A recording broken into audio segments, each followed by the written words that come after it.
The afternoon sun was warm on my skin, casting a golden glow over the city and filling the air with a sense of possibility. As I wandered the lively streets of Harare, map in hand, I felt a mix of excitement and determination. My goal was simple: to find the famous balancing rocks, a landmark I'd dreamed of seeing since I first read about Zimbabwe. The hotel concierge had smiled and said, "Just keep the sun on your left," as if the city's layout was as simple as a straight line. But Harare's winding streets, shaded by jacaranda trees and lined with colorful houses, quickly turned my confidence into confusion. Each turn led to another unfamiliar road, and soon, the landmarks I'd carefully memorized had vanished behind me, replaced by a maze of new sights and sounds. The map was useless. The lines on paper no longer matched the world before me. Street names blurred together, and the city's rhythm seemed to move faster than I could keep up. It hit me. Standing in the heart of Zimbabwe's capital, I was completely lost. The city pulsed around me, alive and unfamiliar. My heart fluttered with panic. How could I, a seasoned traveler who prided myself on preparation, make such a simple mistake? Doubt crept in, and for a moment, I wondered if I should turn back. But beneath the worry, a spark of curiosity flickered. I realized that maybe, just maybe, this detour was exactly what I needed. The planned route was gone, replaced by the unknown, a blank page in my travel diary waiting to be filled with unexpected stories and encounters. Suddenly, the city wasn't just a place to pass through, it became the destination itself. Every corner held a new possibility, every street a potential adventure. The sounds of Harare grew louder, music drifting from a nearby cafe, laughter echoing from a market, street vendors calling out their wares. The city's energy was infectious, drawing me in. I folded the map and tucked it away, deciding to trust my instincts instead. My mission had changed, and I felt a new sense of freedom. It was no longer about finding the balancing rocks or ticking off a list of sites. It was about discovering whatever Harare had in store for me. Unexpected conversations, hidden gems, and moments that couldn't be planned. I took a deep breath, letting the city's energy fill me, and felt ready to embrace the adventure ahead. Sometimes getting lost is the best way to truly find a place, and maybe even a new side of yourself. With the map gone, fear crept in. Every shadow seemed longer, every glance a potential threat. For a moment, I let the nervousness take hold, my steps tentative. But then, excitement began to rise, a thrill at the unknown, like waiting for a play to begin. Every corner was a new scene, every person a potential character in my story. The fear sharpened my senses, making everything more vivid.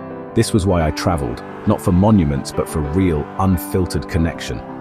Getting lost stripped away the buffer of tourism and plunged me into the heart of Harare. I chose to embrace the uncertainty, to trust the journey and the people I'd meet. My fear faded to a quiet hum, replaced by a joyful sense of freedom. I was lost, but I was also free. In that freedom, I felt more alive than ever. I walked on, ready for whatever the city would reveal. As I wandered deeper, Harare's true character unfolded before me. Murals burst with color, jacaranda trees arched overhead, and women balanced baskets with effortless grace. Music spilled from doorways, blending local rhythms with global hits. The air buzzed with Shona and Ndebele, children's laughter and street vendors' calls. Every corner held a story, an old man repairing shoes, young men playing drafts, bustling tuck shops. This was the Harare of the people, vibrant, resilient and captivating. The smells of roasting corn, ripe mangoes and red soil filled the air. I felt like a welcome intruder, grateful for this accidental detour. The city's colors, sounds and scents were more vivid than any guidebook could promise. My fears melted away, replaced by gratitude for this unexpected journey. Eventually, I knew I needed help. I approached a woman selling tomatoes and greens. Her warm smile put me at ease. Through gestures and a few words, she explained I needed the number 3 bus. Sensing my confusion, she sent a boy to fetch me cold water, a simple act of kindness. I tried to pay, but she refused, her smile saying more than words could.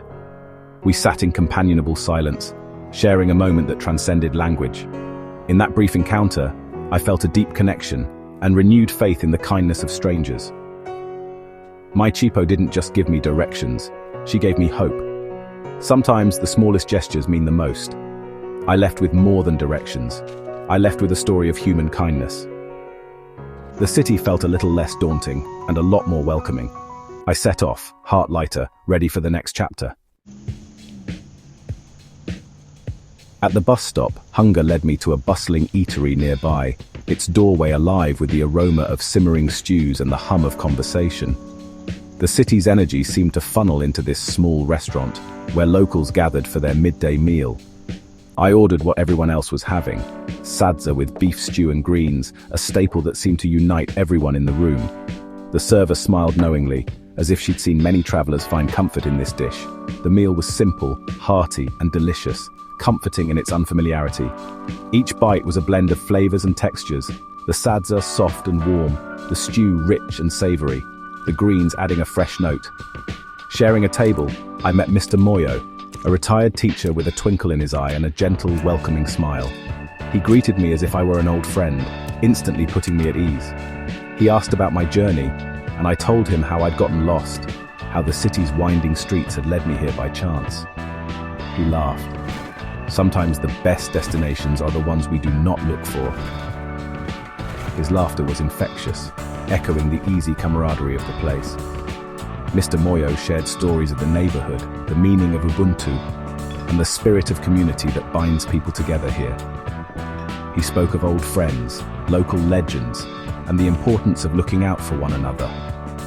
Our conversation turned lunch into a lesson in culture and connection. I listened, fascinated, as he described how every meal is an opportunity to share, to learn, and to build new friendships. I realized I'd set out to see rocks, but found something far richer, the soul of a city revealed not in monuments but in moments like these. This meal was more than food. It was a window into Zimbabwean life, a glimpse into the warmth and generosity that define this place. I left the table with a full stomach and a fuller heart, grateful for the unexpected kindness I'd found. Sometimes, the best discoveries are the ones you never planned, the stories, the people, the flavors that linger long after the meal is done. I thanked Mr. Moyo, grateful for his wisdom and warmth, and promised to carry his stories with me. My journey continued, richer for the stories I'd gathered, and for the reminder that sometimes, the heart of a place is found in its people. Mr. Moyo insisted I visit Mbare Musika, Harare's legendary market. He guided me to the right bus and made sure I'd find my way. Stepping into Mbare was like entering a living kaleidoscope. Colors, sounds, and scents everywhere. Stalls overflowed with produce, spices, crafts, and the energy of 1,000 stories. I wandered the aisles, marveling at artisans, blacksmiths, and basket weavers at work. I bought a small wooden elephant as a keepsake, but the real treasures were the experiences. Mbare was the city's beating heart, raw, vibrant, and alive. I felt swept up in the market's rhythm, a part of something bigger. My accidental journey had led me to Harare's soul. I left the market, senses alive, grateful for the detour. After the market's chaos, I sought quiet at the Kopje, a granite hill above the city. The climb was peaceful, the city's noise fading with every step. At the top, Harare stretched out before me, orderly, beautiful, and full of stories. From above, my winding path made sense. The detours had shown me more than any straight line could. Sometimes, you need distance to appreciate the journey. The fear and confusion of earlier felt far away, replaced by awe and gratitude.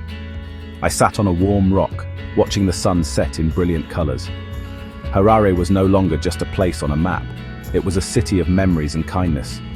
From my cheapo's smile to Mr. Moyo's wisdom, the city had shared its secrets. I whispered a quiet thank you to the city that had welcomed me. The day's journey had changed me.